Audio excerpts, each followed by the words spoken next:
Jeroboam implantó un sistema religioso nuevo porque él impidió que la gente de las 10 tribus subieran a adorar al Señor a Jerusalén bajo el esquema que el Señor había establecido y el sacerdocio que el Señor había establecido a través de la tribu de Leví. Jeroboam entonces establece un nuevo sistema de adoración, coloca un becerro en Dan y coloca un becerro en Betel.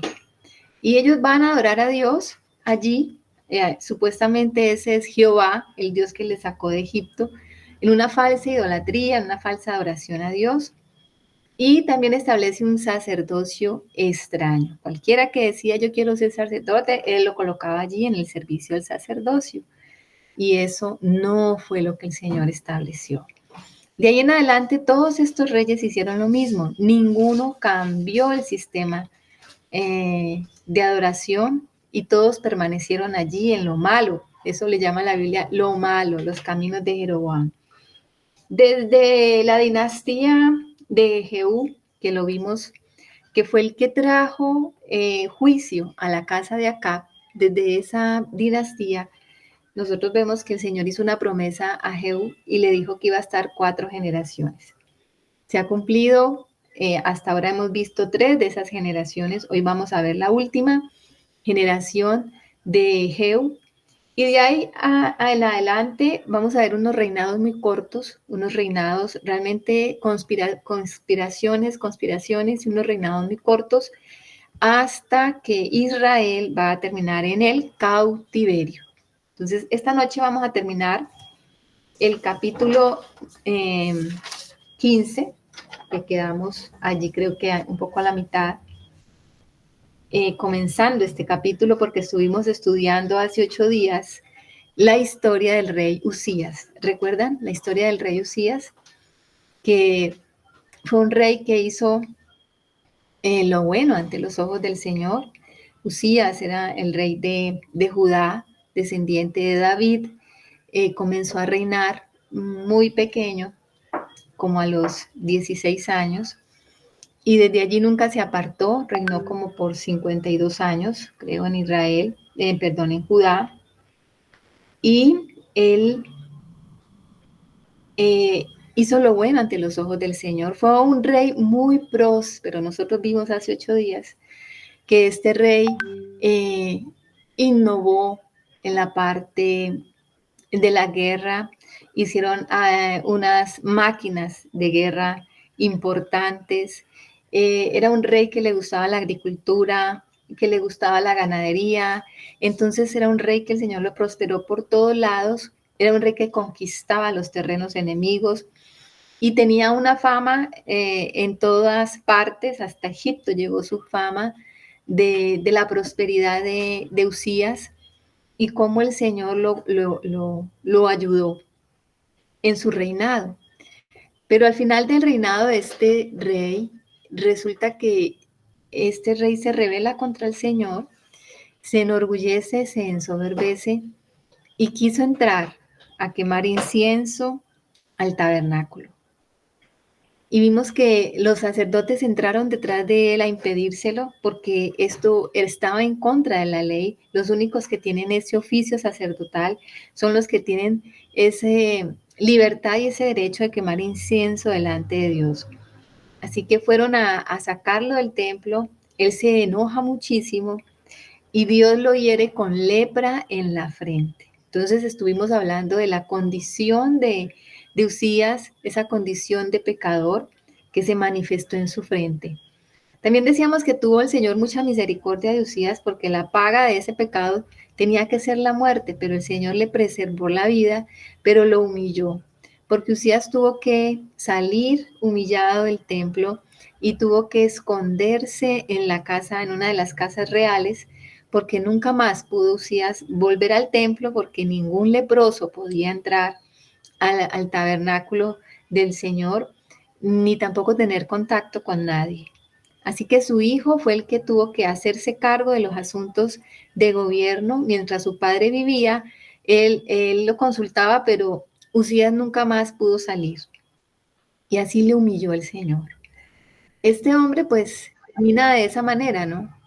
Eh, Termina de esa manera. Sí, Usías es el mismo Azarías, Azarías, que está en el capítulo 15. Azarías significa Jehová ha ayudado. Es el mismo Usías, así lo encuentran ustedes también. Y bueno, penosa el fin del rey, aunque hizo lo bueno ante los ojos del Señor, pues al final tanta prosperidad lo terminó confundiendo y pecó delante del Señor. Nosotros quedamos entonces hace 8 días allí porque nos fuimos a estudiar la historia de Usías en Segunda de Crónicas y no avanzamos más en el capítulo 15. Esta noche entonces vamos a avanzar en el capítulo 15. Vamos a leer desde el versículo 8 al versículo 12 y vamos a ir leyendo de a poco los reyes que van a estar en este tiempo en Israel, porque de aquí en adelante vamos a ver todos los reyes que van a estar en Israel. Van a ser periodos cortos de estos reyes, pero van a ser muy cambiantes. O sea, termina uno y comienza otro y termina uno y comienza el otro. Es así, hasta que realmente ellos entran en el cautiverio. Vamos a hablar un poquito de eso. Entonces, vamos a leer, si Anita nos colabora con la lectura. Del 8 al 12, Del 8 es al 12. Zacarías. En el año 38 de Azarías, rey de Judá, reinó Zacarías, hijo de Jeroboam, sobre Israel 6 meses, e hizo lo malo ante los ojos de Jehová, como habían hecho sus padres. No se apartó de los pecados de Jeroboam, hijo de Nabat, el que hizo pecar a Israel. Contra él conspiró Salún, hijo de Jabes, y lo hirió en presencia de su pueblo, y lo mató y reinó en su lugar. Los demás hechos de Zacarías, he aquí que están escritos en el libro de las crónicas de los reyes de Israel. Y esta fue la palabra de Jehová que había hablado a Jehú, diciendo: tus hijos hasta la cuarta generación se sentarán en el trono de Israel. Y fue así. Amén. Entonces, ¿qué rescatamos de esto aquí? Azarías solamente reinó 6 meses. Fíjense que el nombre de Zacarías significa Jehová ha recordado. Parece que el Señor se acordó y dijo, bueno, yo le prometí a Jehú hasta la cuarta dinastía y entonces se acordó y finalmente le mandó quien conspirara contra él y se levantó este Salún contra él y lo mató. ¿Qué destaca la escritura de Zacarías? No, que hizo lo malo, porque ninguno de estos reyes se apartó de los caminos de Jeroboam.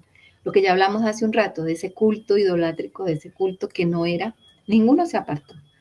Entonces, el Señor ratifica su palabra. En el último versículo dice, lo que había hablado a Jehú diciendo, tus hijos hasta la cuarta generación se sentarán en el trono de Israel. Y fue así, o sea que nos quedamos con esa partecita, y fue así, porque lo que el Señor dice es así. Entonces vemos la fidelidad del Señor cumpliendo su palabra, pero vemos un pueblo totalmente infiel. Israel es ese pueblo infiel que el Señor realmente aborrece. Lo tiene todavía por misericordia y ha extendido la misericordia. Cuando ustedes leen los profetas menores, muchos de ellos corresponden a estos periodos. El profeta, estaba leyendo hoy al profeta Oseas, ustedes recuerdan al profeta Oseas, que es aquel profeta que el Señor le manda a casarse con una ramera. Y todo habla de la infidelidad de Israel y de la infidelidad de Judá. Y es impresionante, porque allí el Señor está hablando de esa infidelidad, está hablándoles de cautiverio, está hablándoles que ya va a venir, advirtiendo, ya viene el cautiverio, les habló a través de Amós, Y todos los profetas en este tiempo estaban hablando lo mismo. Todos son como contemporáneos en este tiempo y están hablando lo mismo. Y ellos no entendieron la palabra profética. Ellos cerraron sus oídos y no vieron que el mal se acercaba. Porque de aquí en adelante vamos a ver esos periodos cortos de reinado antes de que el mal se acerque a ellos. Entonces, no tenemos más nada que decir de Zacarías. Vamos a leer entonces quién sigue aquí reinando. Desde el 13 al 16. Dice, Salún, hijo de Jabes, comenzó a reinar en el año 39 de Usías, rey de Judá, y reinó un mes en Samaria. Un mes. Si el otro reinó 6 meses, este solamente reinó un mes. Imagínense el reinado. Y dice, porque Manaén, hijo de Gadi, subió de Tirsa y vino a Samaria e hirió a Salún, hijo de Jabes, en Samaria y lo mató y reinó en su lugar. Los demás hechos de Salún y la conspiración que tramó, he aquí que están escritos en el libro de las crónicas de los reyes de Israel. Entonces Manahem saqueó a Tirsa y a todos los que estaban en ella, y también sus alrededores desde Tirsa. La saqueó porque no le habían abierto las puertas, y abrió el vientre a todas sus mujeres que estaban encinta. Fíjense la barbarie. Y este es un israelita. No estamos hablando de que Manahem era uno de estos vecinos, ¿no? Él no era ni sirio, ni era amonita, ni moabita. Él era un israelita. Pero mire que habían aprendido las costumbres de guerra que tenían los sirios, que eran violentos. Ustedes recuerdan cuando Eliseo lloró viendo cómo este hombre que iba a reinar iba a hacer esto, iba a sacar los niños del vientre y los iba a estrellar contra la pared. Eliseo lloró cuando vio eso. Y aquí estamos viendo a un israelita hacer eso en el mismo Israel. O sea que mira el nivel de violencia tan tremendo que estaba viviendo el pueblo. ¿Por qué estaban viviendo así? Por causa del pecado, por causa de la idolatría, por causa de haber dejado al Señor. Se estaban peleando ese trono de Israel, pero era solamente un asunto político, porque allí ya no había nada religioso. La parte religiosa estaba completamente pervertida y ya no reinaba el Señor en Israel. Ahora reinaba el que quería reinar entonces conspiraba y conspiraba contra el que estaba reinando y hacía como él quería. Entonces había violencia porque no había justicia. Cuando no hay justicia hay violencia. Y entonces la violencia se generalizó. Miren lo que estaba pasando aquí. Luego va a seguir entonces el reinado de Manahem. Él va a reinar en Israel. Y dice del 17 en adelante, en el año 39 de Azarías, rey de Judá, reinó Manahem, hijo de Gadi, sobre las 10 tribus. 10 años en Samaria. E hizo lo malo ante los ojos de Jehová en todo su tiempo. No se apartó de los pecados de Jeroboam, hijo de Nabat, el que hizo pecar a Israel. Y vino Pul, rey de Asiria, a atacar la tierra. Y Manahem dio a Pul 1000 talentos de plata para que le ayudara a confirmar el reino, a confirmarse en el reino. E impuso Manahem este dinero sobre Israel, sobre todos los poderosos y opulentos, de cada uno 50 siclos de plata para dar al rey de Asiria. Y el rey de Asiria se volvió y no se detuvo allí en el país. Los demás hechos de Manahem y todo lo que hizo no está escrito en el libro de las crónicas de los reyes de Israel. Y durmió Manahem con sus padres y reinó en su lugar Pecaía, su hijo. Entonces este hombre, a pesar de lo violento, pudo reinar 10 años. Pero el Señor levantó enemigo contra él. Dice que vino Pul. Y aquí aparece en el contexto histórico del pueblo de Israel el nuevo enemigo, el nuevo imperio, el imperio emergente, Asiria. Mire que hasta hace poco eran los sirios, sin A. Ahora van a ser los asirios, los que van a asolar a Israel. Asiria se convierte en un imperio poderosísimo y comienza entonces a atacar a los pueblos vecinos, a hacer una campaña de expansión. ¿Cómo lo detiene? Pues sencillamente lo soborna, le dice, bueno, yo le voy a dar a usted una plata y usted me deja en paz y mejor ayúdeme a ratificar este reino y yo le voy a pagar tanto, ¿no? Aquí dice que le dio 1000 talentos de plata, pero recordemos que desde el reino de Jeroboam había gente que se había enriquecido, Jeroboam segundo, ¿no?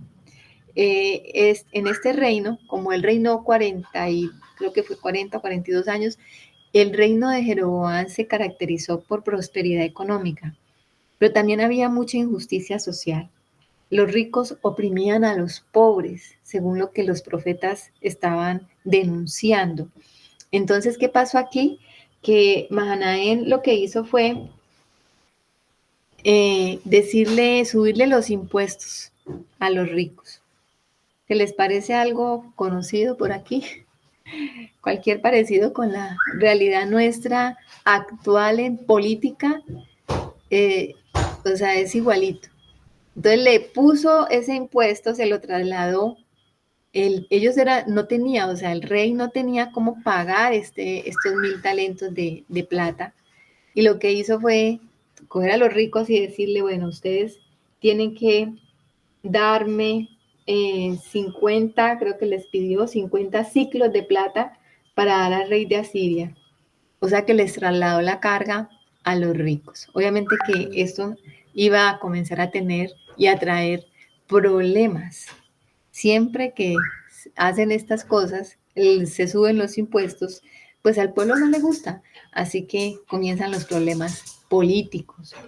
Finalmente entonces dice que él no hizo mayor cosa, la escritura no dice más nada de él, y murió. No lo mataron, murió. Y dice que en su lugar reinó Pecaía, su hijo. O sea que estamos hablando de reinados cortos. Ahora viene el reinado de Pecaía. Del 23 en adelante dice, en el año 50 de Azarías, rey de Judá, reinó Pecaía, hijo de Manaén, sobre Israel en Samaria. Y reinó 2 años, mire los periodos como se van acortando. De 40 pasamos a 6 meses, a un mes, a 10 años, ahora reinó solamente 10 años. Pecaía, Pecaía significa Dios ha abierto los ojos. Y dice, e hizo lo malo ante los ojos de Jehová, no se apartó de los pecados de Jeroboam, hijo de Nabat, el que hizo pecar a Israel. Y conspiró contra él Peca. O sea, mire el nombre del que conspiró contra él se llamaba Peca. También significa con ojos abiertos. Es como la mitad del otro. Peca. Ías. Este se llama Peca. Y sí conspiró. Conspiró eh, contra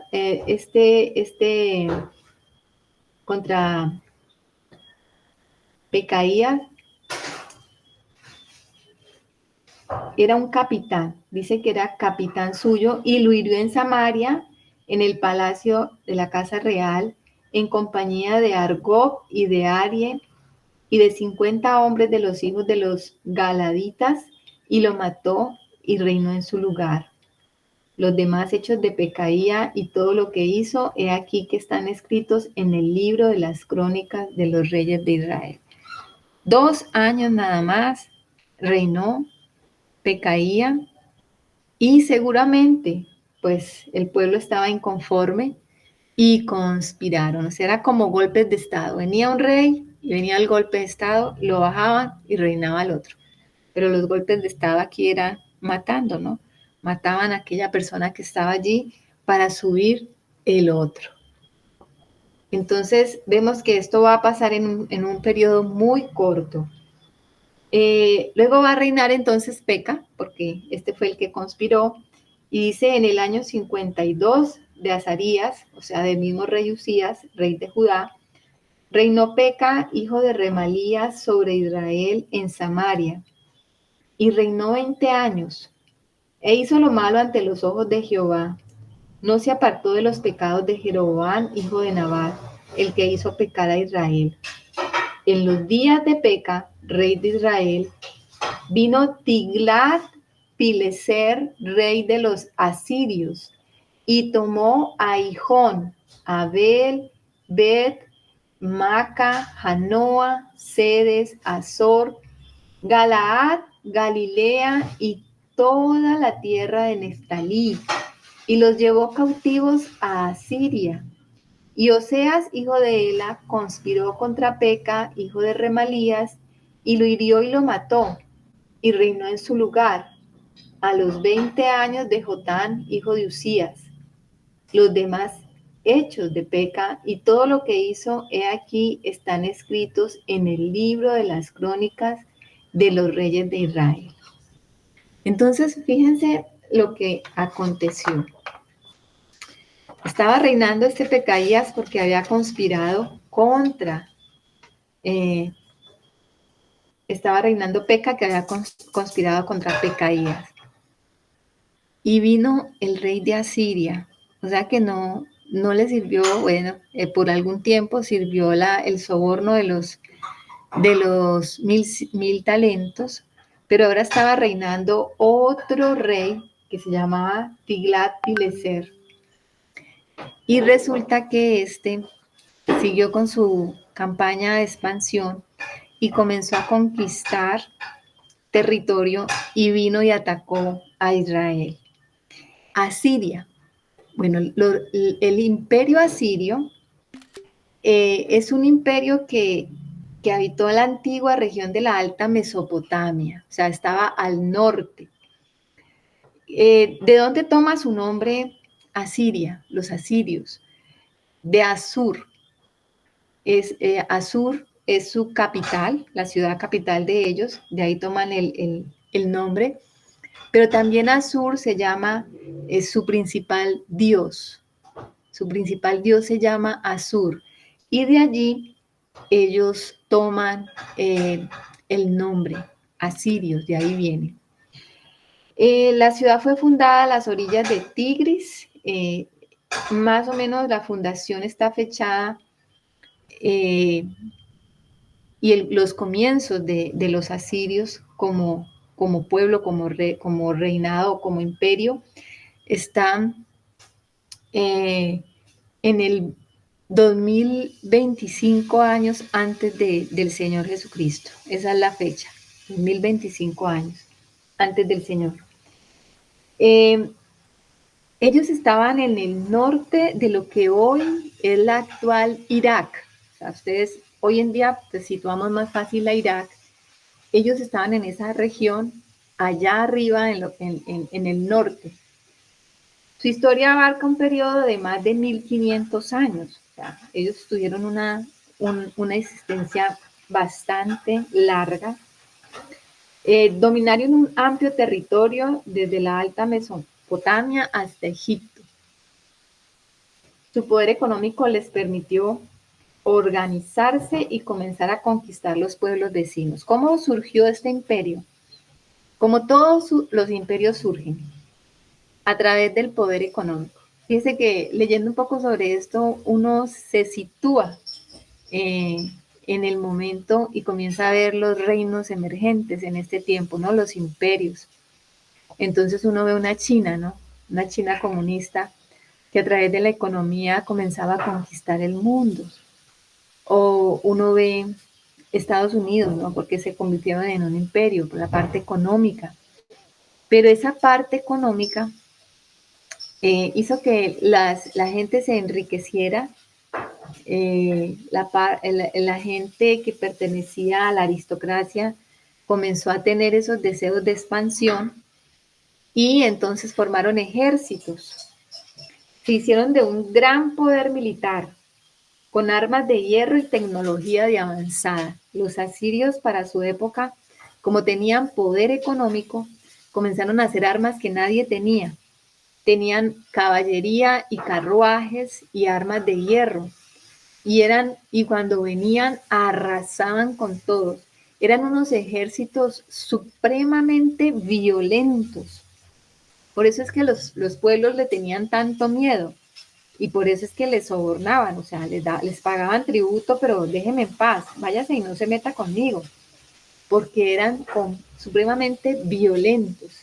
Y de esta manera es que ellos fueron conquistando y conquistando el territorio alrededor y se convirtieron en un gran imperio. Los asirios implementaron el método de deportación de los pueblos conquistados. Se llevaban era a los príncipes, a la parte de la nobleza, a la gente,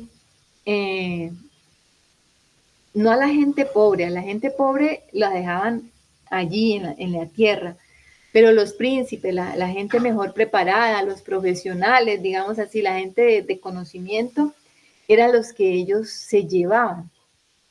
Y tenían una característica estos asirios, y es que no temían o no tenían ningún problema para mezclarse con ellos. Era una estrategia que ellos tenían. Ellos se mezclaban, se casaban y se mezclaban con ellos, y de esa manera ellos desaparecían la cultura de los pueblos que conquistaban. Entonces, cuando se llevaban los deportados, los llevaban a sus territorios y se mezclaban con ellos y ya desaparecía la cultura. Y allá en los pueblos que ellos habían deportado, traían gente de ellos para que se mezclara con la otra gente que había quedado allí. Entonces, de esa manera es que ellos tenían el poder y el dominio sobre los territorios. Entonces, ¿qué estamos viendo aquí? Que Asiria llegó y conquistó las tierras que estaban al otro lado del Jordán. ¿Ustedes se acuerdan de las tribus que se quedaron al otro lado del Jordán y no pasaron el Jordán? Pues esas fueron las primeras conquistadas.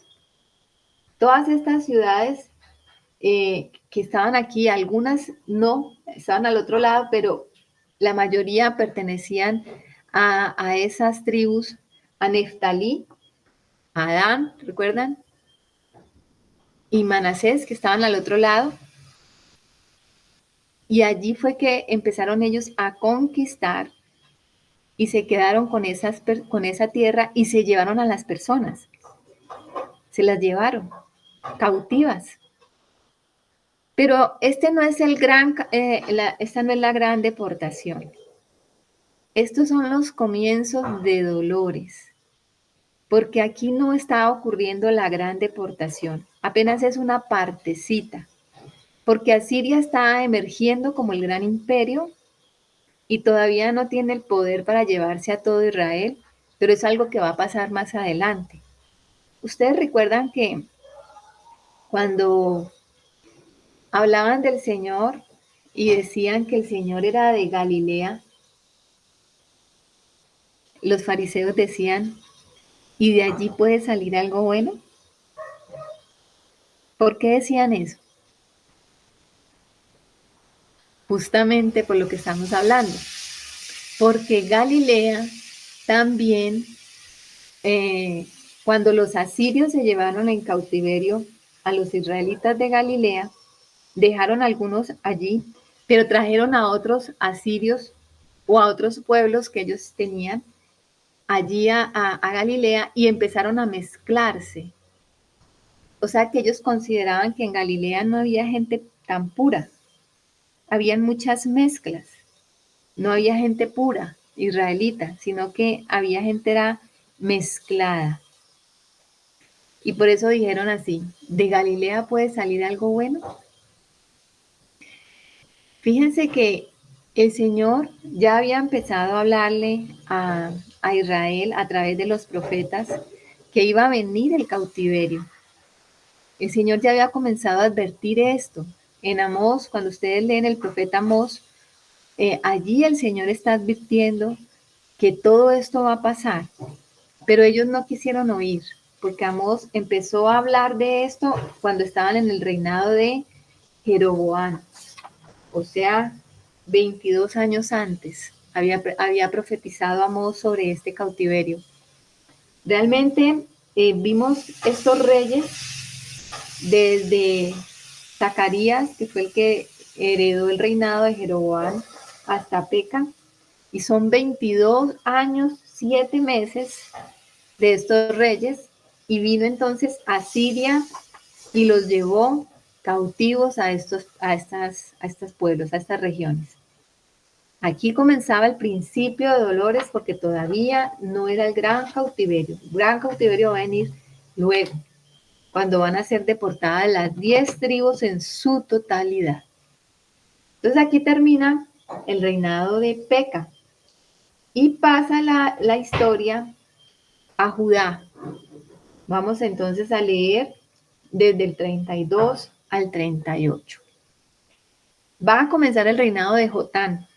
Jotán era el hijo de Usías, que él reinó mientras Usías estaba vivo, porque como Usías tenía lepra, recordemos eso, Usías tenía lepra y le tocaba tomar a él las decisiones, reinar, digamos que bajo el nombre de Usías.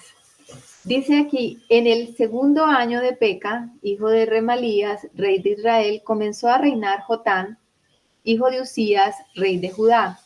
Cuando comenzó a reinar era de 25 años y reinó 16 años en Jerusalén. El nombre de su madre fue Jerusa, hija de Sadoc. Y él hizo lo recto ante los ojos de Jehová.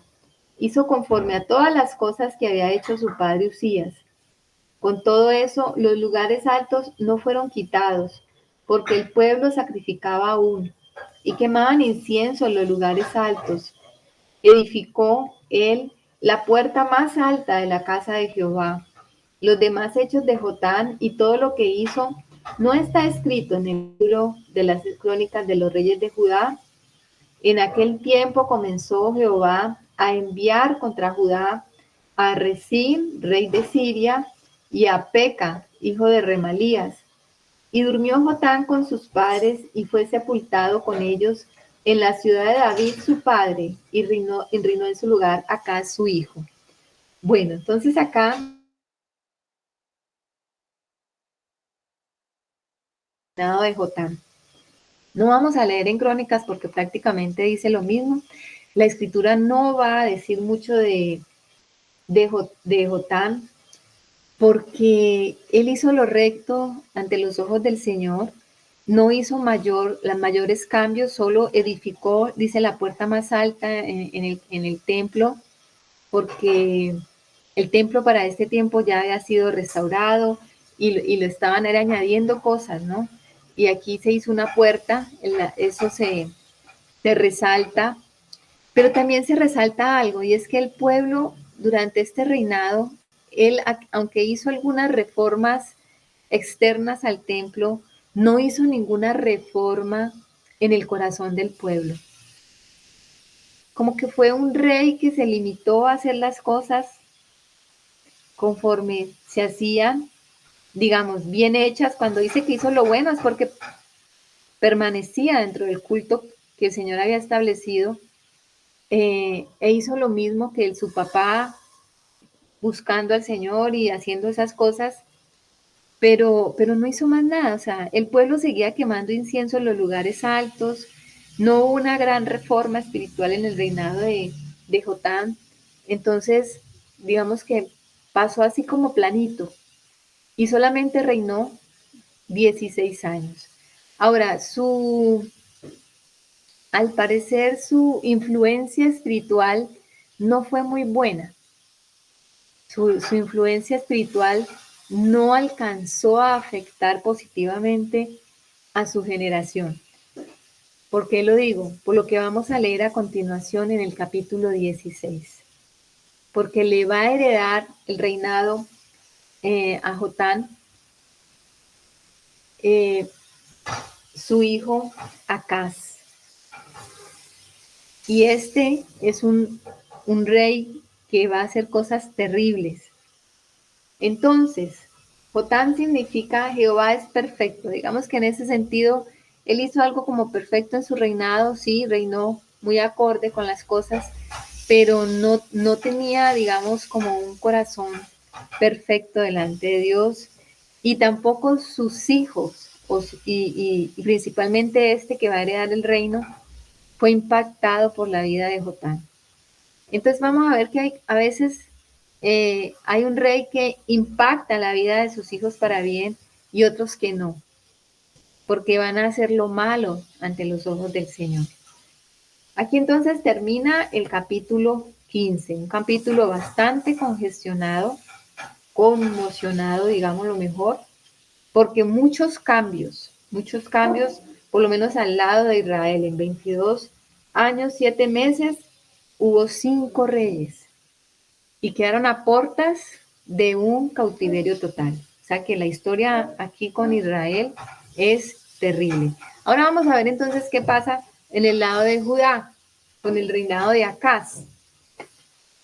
Vamos a leer, pero yo prefiero que leamos del libro de Crónicas, porque prácticamente es lo mismo, pero sí amplía muchísimo más la historia el libro de Crónicas. Entonces vámonos a Crónicas, mis hermanas, segunda de Crónicas. En el capítulo 28, ubiquémonos allí, capítulo 28, eh,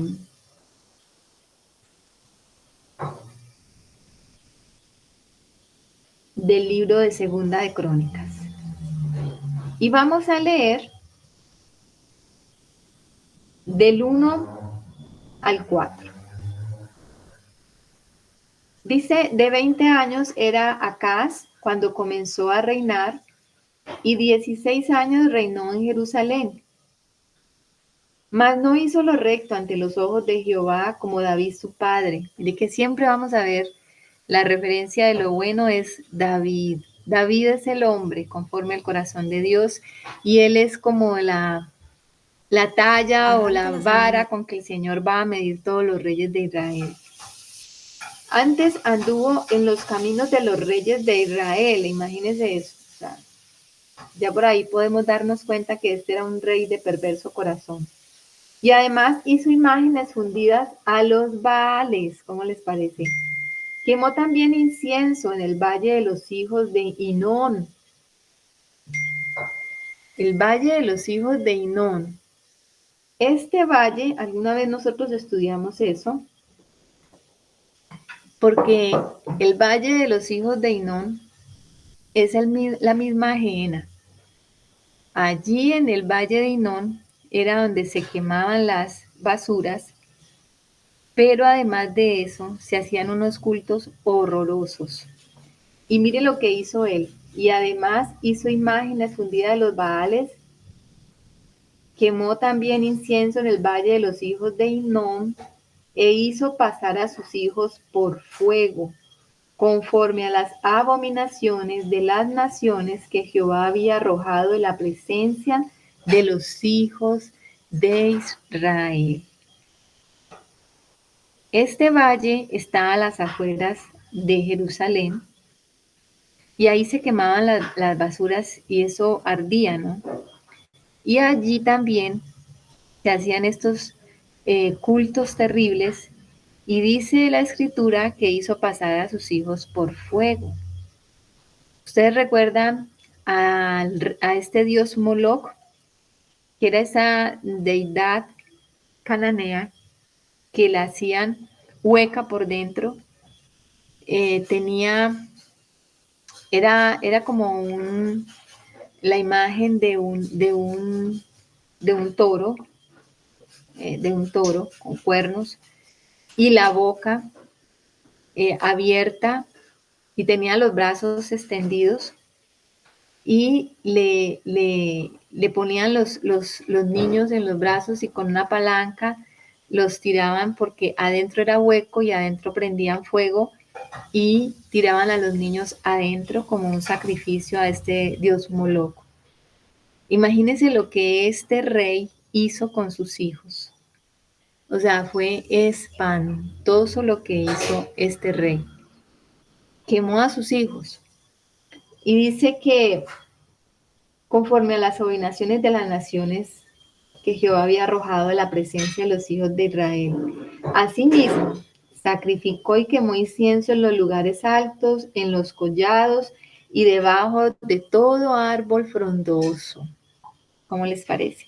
Todos estos lugares altos que no se habían derribado, que no se quitaron, finalmente fueron haciendo mella y fueron dañando y corrompiendo a los reyes también de Judá.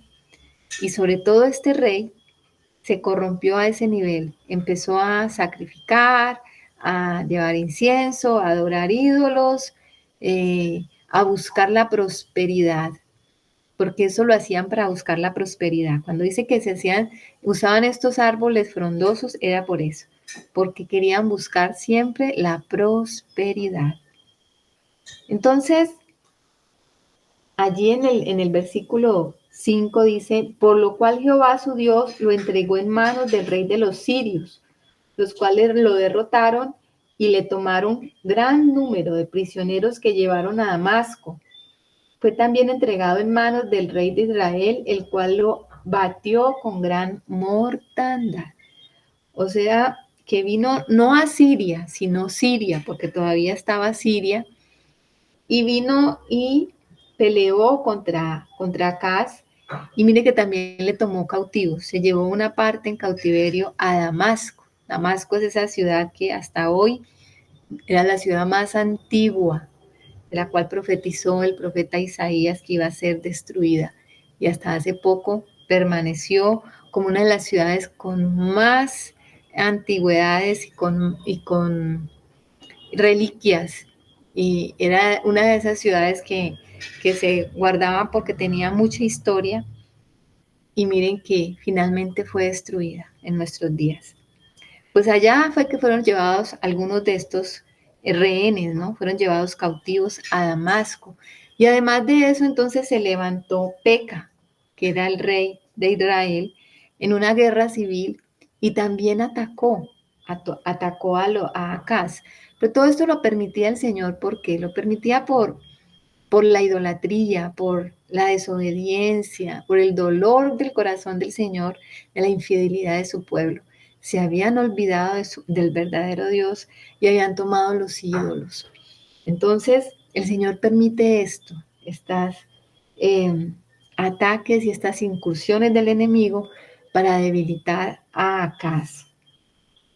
Dice el 6, porque Peca, hijo de Remalías, mató en Judá en un día 120,000 hombres valientes, por cuanto habían dejado a Jehová, el Dios de sus padres. Asimismo, Sicri, hombre poderoso de Efraín, mató a Amasías, hijo del rey, y a Isricán, su mayordomo, y a Elcana, segundo después del rey. También los hijos de Israel tomaron cautivos de sus hermanos a 200,000, mujeres, muchachos y muchachas, además de haber tomado de ellos mucho botín que llevaron a Samaria. ¿Se dan cuenta? O sea, el Señor venía como haciendo pequeñas deportaciones. Esto es lo que va a pasar si ustedes siguen en su idolatría, siguen en sus pecados, no vuelven su corazón perfecto delante de mí. O sea, se los van a llevar cautivos. Y mire lo que está haciendo Peca, está haciendo lo mismo que hacen asirios, los sirios y todos estos pueblos vecinos que toman cautivos y toman rehenes y se los llevan, y toman el botín y se enriquecen llevándose la riqueza de los pueblos que conquistan. Y eso le estaba pasando entonces ahora a Israel, a esta parte de Efraín, como dice acá que uno de Efraín valiente, vino y mató al heredero del rey, mató los principales del rey, o sea que lo estaban dejando muy débil. En el 9 dice, había entonces allí un profeta de Jehová que se llamaba Obed, el cual salió delante del ejército cuando entraba en Samaria y les dijo, he aquí Jehová, el Dios de vuestros padres, por el enojo contra Judá, los ha entregado en vuestras manos, y vosotros los habéis matado con ira que ha llegado hasta el cielo. O sea, que está diciendo el profeta, ustedes fueron y el Señor los entregó en sus manos, fue porque el Señor estaba enojado con ellos y permitió esto. Pero ustedes hicieron esto de forma violenta, de forma enojada, como si fuera un triunfo de ustedes. Y además de esto, trajeron rehenes. Y Él les va a decir, y ahora habéis determinado sujetar a vosotros a Judá y a Jerusalén como siervos y siervas, mas no habéis pecado vosotros contra Jehová vuestro Dios. O sea, les está llamando la atención porque se llevaron cautivos a sus propios hermanos. Una guerra civil, una guerra civil. Para nosotros los colombianos esto no es raro. Los que hemos vivido guerras civiles sabemos lo que es esto. Colombia ha estado en guerra civil muchos años. Hemos estado aquí peleando el pueblo contra el pueblo y hemos visto cómo unos matan a los otros por cuestiones políticas, cómo se saquean los unos a los otros. Pues esto es lo que estaba pasando aquí, violencia. Entonces uno ya puede eh, darse cuenta de dónde viene todo eso, de la idolatría, de no tener al Señor en el corazón como el primer asunto, de no tener esa consagración al Dios Todopoderoso, de haber dejado al Señor, que era el Dios que les daba todo, por haberse pervertido como lo hizo Acaz. Por eso estaba pasando eso. Y lo mismo pasa con el mundo. Y lo mismo está pasando en nuestras naciones. Y lo mismo está pasando aquí en Colombia. Hasta ahora llevamos más de 60 años de violencia, el pueblo contra el pueblo, en una guerra civil. Estaba pasando entonces ahora que no peleaban contra los enemigos externos, estaban peleándose y robándose y saqueándose ellos mismos. Y dice, oídme pues ahora y devolved a los cautivos que habéis tomado de vuestros hermanos, porque Jehová está irado contra vosotros. Entonces se levantaron algunos varones de los principales de los hijos de Efraín, Azarías, hijo de Joanán, Berequías, hijo de Mesilemot, Ezequías, hijo de Salún, y Amasa, hijo de Hadlai, contra los que venían de la guerra. Y les dijeron, no traigáis aquí a los cautivos, porque el pecado contra Jehová estará sobre nosotros. Vosotros tratáis de añadir sobre nuestros pecados y sobre nuestras culpas, siendo muy grande nuestro delito y el ardor de la ira contra Israel. Entonces el ejército dejó los cautivos y el botín delante de los príncipes y de toda la multitud, y se levantaron los varones nombrados y tomaron a los cautivos y del despojo vistieron a los que de ellos estaban desnudos, los vistieron, los calzaron y les dieron de comer y de beber. Los ungieron y condujeron en asnos a todos los débiles y los llevaron hasta Jericó, ciudad de los palmeras, cerca de sus hermanos, y ellos volvieron a Samaria. Entonces, mira lo que estaba pasando aquí, se arrepintieron. Dijeron, no, no vamos a añadir más mal sobre nosotros, trayendo cautivos de Judá, que son nuestros hermanos. Escucharon la voz profética. Qué bueno que siempre se escuchara la voz profética. Por lo menos a este profeta Obed lo escucharon en este momento. Y se portaron bien con los cautivos, los vistieron, les dieron comida, les dieron agüita, los llevaron montados hasta en animalitos, se los llevaron para que no se cansaran y los devolvieron, le dijeron, no pasó nada, aquí está, listo. Señor, no, no hicimos nada, aquí está. Pero ya habían hecho el mal, aunque resarcieron y trataron de resarcir lo que hicieron malo, devolviendo los cautivos. Porque Israel, las 10 tribus, no se iban a escapar de lo que ellos iban a cosechar. Ya habían sembrado trayendo cautivos, pues ellos también iban a ser llevados a cautiverio. Y aquí entonces devuelven a los que fueron cautivos. Se los devuelven a Judá. Ahora, esta es una parte donde está acá entonces sitiado por un lado por el rey de Israel y por el otro lado por los asirios. Entonces, ¿qué hace? Seguidamente, entonces, acá lo que hace es pedirle ayuda a los asirios, porque Asiria era el reino emergente y empezó a pedirle ayuda. Fíjense que cuando uno lee estas historias es tan actual. Cuando nosotros vemos que un país se alinea con otro en sus cuestiones ideológicas y comienzan a pedirse ayuda mutuamente, entonces Estados Unidos está con la OTAN y entonces estos países son aliados y entonces van contra Rusia, van contra aquellos países que se revelan que son comunistas. Y bueno, entonces por lo menos ahora Venezuela, entonces tiene el apoyo de Rusia, Cuba tiene el apoyo de Rusia, pero entonces Estados Unidos apoya a los países que no son de izquierda y entonces vemos lo mismo, está pasando lo mismo, ¿no? Con los imperios, con los reinos que tenemos en este momento. Tenemos entonces lo mismo, buscan alianzas, alianzas de hombre, pero no buscan al Señor. Miren que el pueblo de Israel, tanto del lado de Israel como del lado de Judá, se han apartado de Dios y ya no consultan a Dios, ya no consultan los profetas, ya no consultan nada, simplemente se apoyan en las cuestiones políticas, en las transacciones que hacen. A veces, bueno, le voy a pagar 1.000 talentos, pero déjeme en paz, o venga, ayúdeme y yo lo soborno, le doy una platica. Eso es lo que está pasando aquí, están comprando la seguridad. Y dice el 16, en aquel tiempo envió a pedir el rey Acaz a los reyes de Asiria que le ayudasen, porque también los edomitas habían venido y atacado a los de Judá y habían llevado cautivos, mire. Hasta Edom se había malentonado y había atacado a Judá y ya se había llevado unos cautivos. O sea que por un lado los asirios se les llevaron unos cautivos, ahora los edomitas se llevaron unos cautivos y también Israel intentó llevarse unos cautivos, o sea, como que la moda en este tiempo era llevarse a los cautivos. Y estaba entonces Acaz sufriendo, pero no se arrepintió en ningún momento.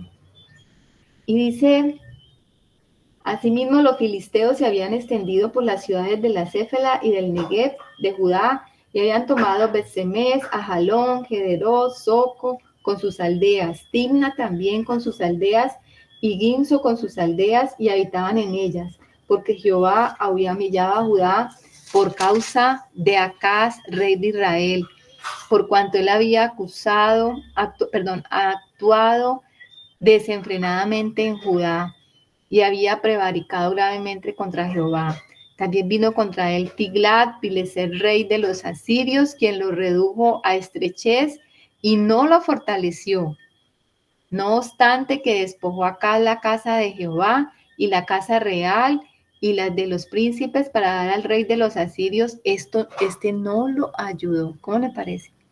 Buscó ayuda, buscó sobornarlo, despojó la casa del Señor. O sea, ¿de dónde van a salir la plata para Pilecer? No, pues vamos al templo, sacó todo lo que había del templo, de las arcas del templo, de las casas real, de los príncipes, o sea, cogió todo lo que podía para sobornarlo y dice que este no lo ayudó, no lo quiso ayudar.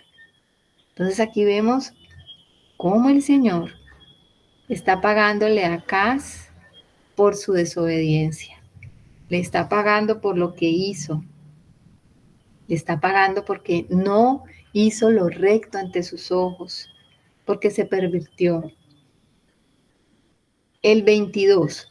Hay un título aquí en la Reina Valera y dice apostasía y muerte de Acaz. Dice, además, el rey Acaz, en el tiempo que aquel le apuraba, añadió mayor pecado contra Jehová, porque ofreció sacrificios a los dioses de Damasco, que le habían derrotado, y dijo, pues que los dioses de los reyes de Siria les ayudan, yo también ofreceré sacrificios a ellos para que me ayuden. Bien que fueron estos su ruina y la de todo Israel. ¿Cómo les parece? Era lo que le faltaba a Acaz. Fue a Damasco y vio el templo y vio los reyes y dijo, vio los dioses y dijo, yo también voy a adorar estos mismos dioses, porque si estos dioses ayudaron a los sirios, entonces yo voy a hacer también culto para estos dioses para que me protejan. Era un hombre que estaba completamente apartado de Dios, completamente.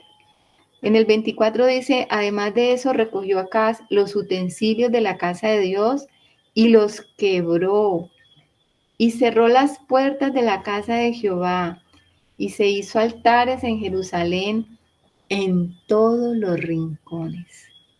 Cerró la casa del Señor, la cerró. ¿Para qué? ¿Para qué esta casa? A este Dios que no me protegió. Yo mejor me voy tras otros ídolos.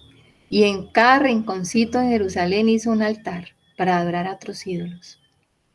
Y dice, hizo también lugares altos en todas las ciudades de Judá para quemar incienso a los dioses ajenos, provocando así a ir a Jehová, el Dios de sus padres. Los demás de sus hechos y todos sus caminos primeros y postreros, y aquí están escritos en el libro de los reyes de Judá y de Israel.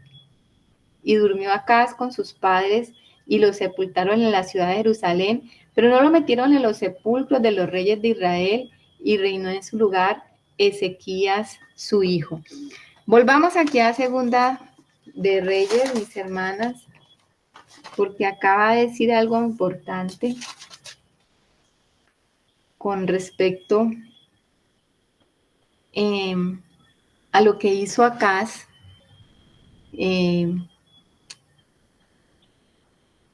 A lo que hizo Acaz en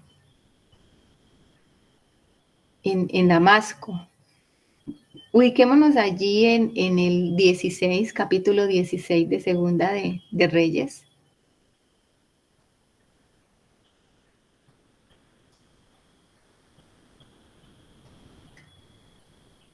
Vamos a leer a partir del 10, para que miremos lo que este rey hizo. Mire, dice, después fue el rey Acaz a encontrar a Tiglat-Pileser, rey de Asiria, en Damasco, y cuando vio el rey Acaz el altar que estaba en Damasco, envió al sacerdote Urías el diseño y la descripción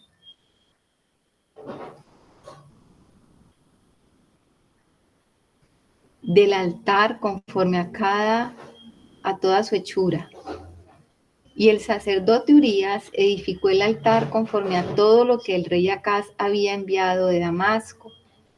Así lo hizo el sacerdote Urías, entre tanto que el rey Acaz venía de Damasco.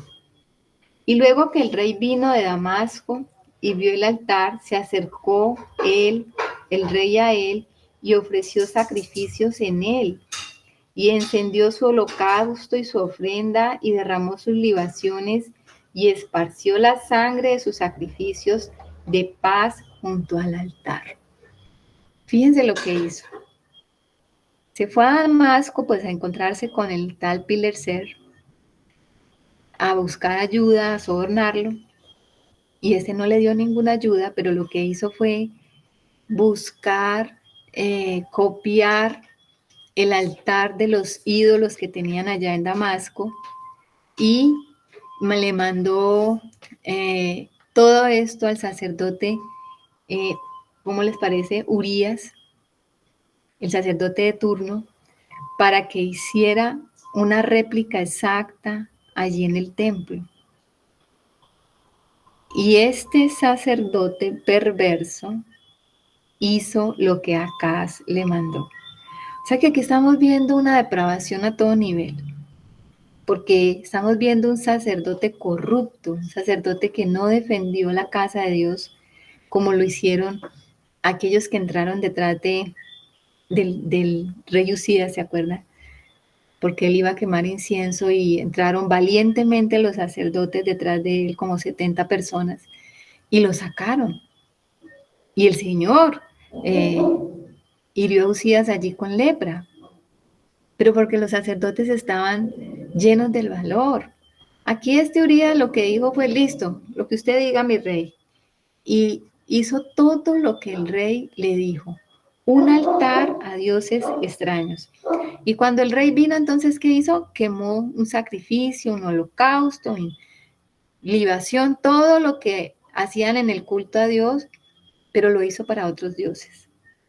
Por eso no se murió ni le pasó nada, porque él hizo allí como una función de sacerdocio, pero no le pasó nada. ¿Por qué? Porque no le estaba quemando ese holocausto ni estaba haciendo esa función sacerdotal delante de Dios.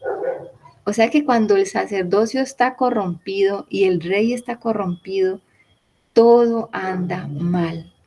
La casa del Señor se cerró y lo único que quedó afuera que funcionaba era el altar. Pero este altar, un nuevo altar que había hecho Acaz. El 14 dice, e hizo acercar el altar de bronce que estaba delante de Jehová en la parte delantera de la casa, entre el altar y el templo de Jehová, y lo puso a un lado del altar hacia el norte. No lo quitó, lo puso a un lado. Cuando hacemos a un lado las cosas verdaderas del Señor y estamos haciendo otras cosas que no corresponden a lo que el Señor verdaderamente ha mandado. Pero todavía no las queremos sacar del todo, porque lo hubiera podido sacar, pero no, lo hizo a un ladito. Y mandó al rey Acaz, al sacerdote Urias, diciendo, en gran altar encenderás el holocausto de la mañana y la ofrenda de la tarde. Y el holocausto del rey y su ofrenda, y asimismo el holocausto de todo el pueblo de la tierra, y su ofrenda y sus libaciones. Y esparcirás todo sobre él, toda la sangre del holocausto y toda la sangre del sacrificio. El altar de bronce será mío para consultar en él. O sea, sí voy a tener este altarcito acá, Jehová, para de vez en cuando lo voy a consultar cuando lo necesite. Pero el verdadero culto, el verdadero sacrificio se lo voy a dar a otros dioses. Y este sacerdote hacía eso. Hacía los sacrificios a ídolos sobre un altar que se edificó extraño y todo el pueblo venía y sacrificaba allí lo que el Señor había mandado que se sacrificara en un culto totalmente extraño. Por eso cuando leímos, comenzamos a leer de acá, decía que hizo lo malo ante los ojos de Jehová conforme a los reyes de Israel. Se dan cuenta que cambiar el culto, cambiar el sacerdocio, cambiar la forma de buscar a Dios diferente a lo que Él ha establecido, es hacer lo malo. No es que hayan dejado la religión, no eran unos religiosos y pensaban que estaban haciendo las cosas bien, copiando cosas del mundo. Uno ve la iglesia hoy en día llena totalmente de cosas del mundo, sacrificando cosas que el mundo sacrifica, a ídolos, trayendo cosas del mundo para meterlas a la iglesia. Se ven escenarios llenos de luces, trayendo diversión, un mensaje completamente perverso, lleno de humanismo, llevando al pueblo de Dios a pervertir sus corazones buscando las cosas de este mundo, cambiando totalmente el culto a Dios.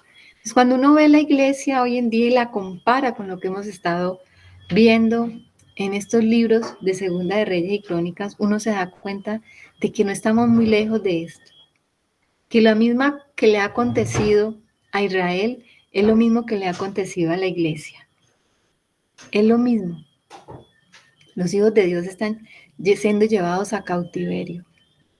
Está todo aquello que se había conquistado en la iglesia, todo el territorio que se había conquistado se está perdiendo nuevamente. Y los hijos de Dios están siendo ganados por el mundo en unos cultos extraños, en unos cultos donde el Señor sí se menciona, porque no crean que aquí no se están haciendo las cosas, algunas cosas como Dios las mandó. Mire que acá le está diciendo los sacrificios, el sacrificio de la mañana, el sacrificio de la tarde. O sea, todo hágalo conforme lo mandó el Señor. Pero en este altar,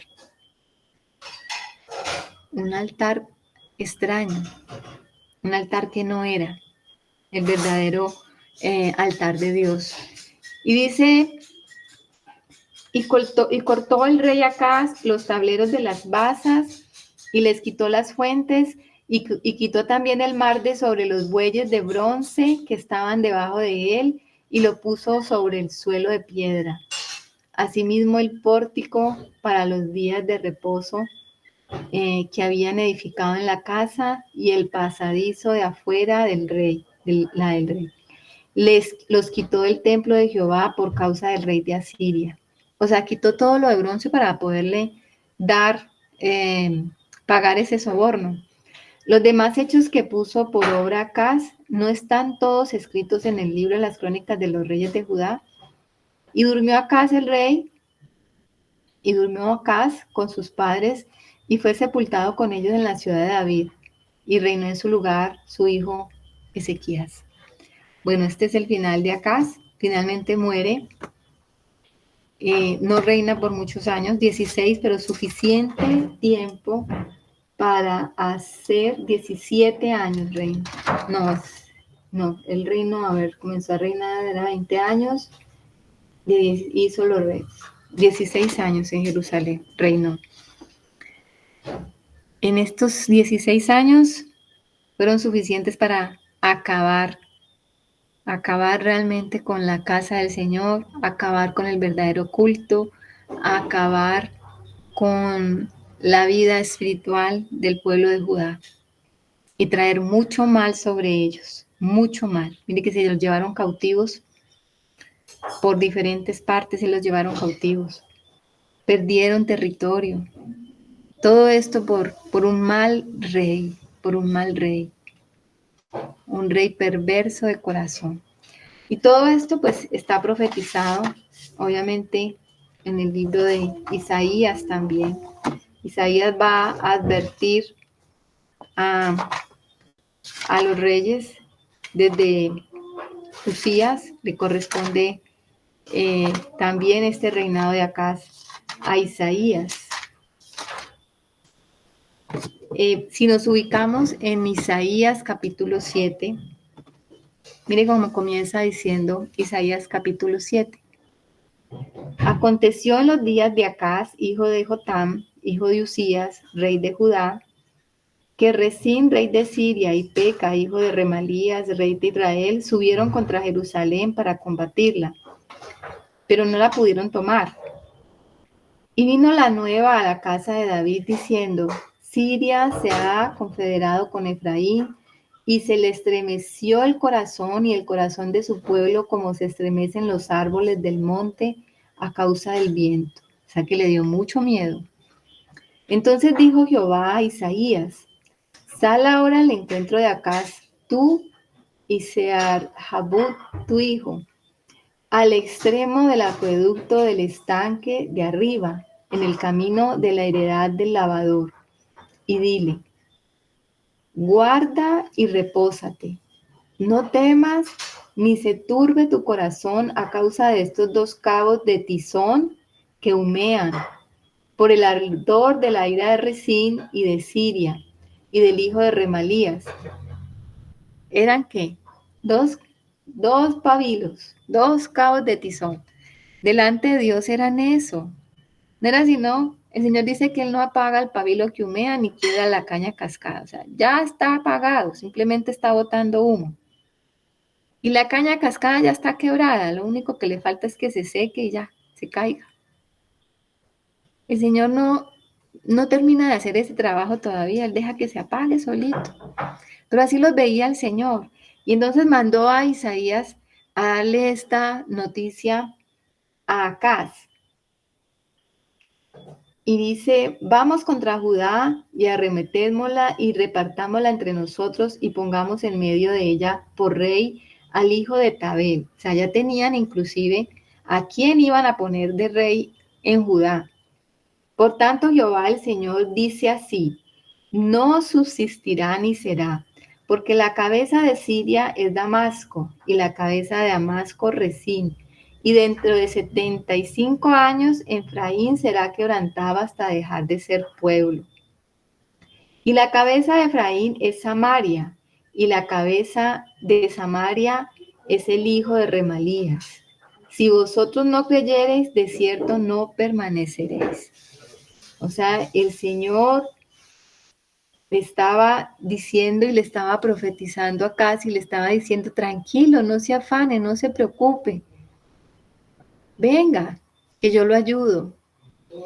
En el 10 dice, habló también Jehová a Acaz diciendo, pide para ti señal de Jehová tu Dios, demandándola ya sea de abajo en lo profundo o arriba en lo alto. Ustedes recuerdan que Gedeón demandó señal y pidió una señal. Pues aquí le está diciendo el Señor, haga lo mismo, pida una señal. Si usted quiere, pregúntele lo que quiera al Señor, que él le va a contestar. Y mire lo que respondió Acaz. No pediré y no tentaré a Jehová. No, pues tan espiritual. ¿Se da cuenta de la rebelión de este hombre? Cuando el mismo Jehová le está diciendo pida señal, porque le está hablando a través del profeta, él dice, no, yo no voy a pedir señal. Pero ¿será que lo estaba haciendo? Le estaba dando estas palabras a Isaías porque tenía una convicción de lo que estaba diciendo realmente, de no pecar. No era así, no era así. Dijo entonces Isaías, oíd ahora casa de David, os es poco el ser molestos a los hombres, sino que también lo seáis a mi Dios. Por tanto, el Señor mismo os dará señal. Miren la señal tan hermosa. Y es que uno no entiende por qué el Señor habla estas profecías allí en medio de esta historia, pero esto es para nosotros. He aquí que la Virgen concebirá y dará a luz un hijo y llamará su nombre Emmanuel. Comerá mantequilla y miel hasta que sepa desechar lo malo y escoger lo bueno. Porque antes que el niño sepa desechar lo malo y escoger lo bueno, la tierra de los dos reyes que tú temes será abandonada. Jehová hará venir sobre ti, sobre tu pueblo y sobre tu casa, sobre la casa de tu padre días cuales nunca vinieron, desde el día que Efraín se apartó de Judá, esto es, al rey de Asiria. Y acontecerá que aquel día silbará Jehová a la mosca que está en el fin de los ríos de Egipto y a la abeja que está en la tierra de Asiria, y vendrán y acamparán todos en los valles desiertos y en las cavernas de las piedras, en todos los zarzales y en todas las matas. En aquel día el Señor traerá con navaja alquilada con los que habitan al otro lado del río, esto es, con el rey de Asiria, cabeza y pelo de los pies, y aun la barba también quitará. Acontecerá en aquel tiempo que criará un hombre una vaca y dos ovejas, y a causa de la abundancia de leche que dará, comerá mantequilla, ciertamente mantequilla y miel comerá el que quede en medio de la tierra. Acontecerá también en aquel tiempo que el lugar donde había 1000 vides, que habían 1000 siclos de plata, será para espinos y cardos. Con saetas y arco irán allá, porque toda la tierra será espinos y cardos. Y todos los montes que se cavan con azada no llegarán allá por el temor de los espinos y de los cardos, sino que serán para pastos de bueyes y para ser hollados de los ganados. Y es una palabra que uno a veces ni entiende por qué está mezclando esto Isaías con esto. Pero aquí tenemos la promesa del Emanuel. Porque si algo tiene Isaías es que la visión de Isaías no era solo para los tiempos presentes que estaba viviendo el rey Acaz. Era una visión futurística, era lo que venía en lo postrero de los tiempos. Era una visión global, porque estaba hablando de cómo el Señor iba a acabar con estos pueblos, con estos imperios, iba a llegar el verdadero rey, un rey que le iba a servir verdaderamente al Señor, ese Manuel, ese Dios con nosotros. Y está dando entonces Isaías esta profecía y trayendo una esperanza y una luz de esperanza para la humanidad. Porque Acá lo que se está reflejando es que los hombres no pueden agradar a Dios, que estos reyes terrenales son incapaces de cumplir y de agradar el corazón de Dios. Todos son perversos, todos se terminan equivocando en algo, pero iba a venir el Emanuel, el Dios con nosotros, nacido de una virgen. Y lanza entonces Isaías esa promesa, hablando de que todas estas cosas iban a pasar, iban a terminar todos estos imperios y estos reinos, iba a llegar un reinado nuevo, el reinado del Señor. Entonces, podemos ver que Acaz no le hizo caso a nada de lo que le dijo Isaías, porque después se fue a buscar al rey de Asiria, a este Pileser, y a sobornarlo, llevándole los tesoros de la casa del Señor para que lo cuidara, y este finalmente no lo cuidó. Cuando nos apoyamos en el mundo, cuando nos apoyamos en la fuerza del hombre, cuando estamos buscando el humanismo, cuando estamos buscando ídolos ajenos, aquellos que usan los hombres para salir adelante, para prosperar, para ser cuidados y protegidos, aquellos seguros, aquellas cosas donde nosotros queremos apoyarnos, nada de eso da resultado. Por eso Isaías va a decir, va a venir tiempos en que Dios va a habitar con nosotros. En ese tiempo, entonces vamos a ver la verdadera prosperidad. Mis hermanas, aquí termina entonces el capítulo 16 esta noche, viendo el reinado de Acaz, terrible rey de Judá, y dejó pues una mancha allí en la historia de Judá, y digamos que acumuló y acumuló para las cosas que van a acontecer también con Judá. Pero los que están a puertas de una deportación completa es Israel, las 10 tribus. Y eso es lo que vamos a hablar en 8 días. En 8 días vamos entonces a terminar con el último rey que reina en Israel. En el capítulo 17 está eso. Y la deportación definitiva de las 10 tribus de Israel. Lo que se ha llamado y se ha conocido en este tiempo como las 10 tribus perdidas de Israel, que con eso se ha hecho mucha especulación. Hoy nos enciendes el corazón.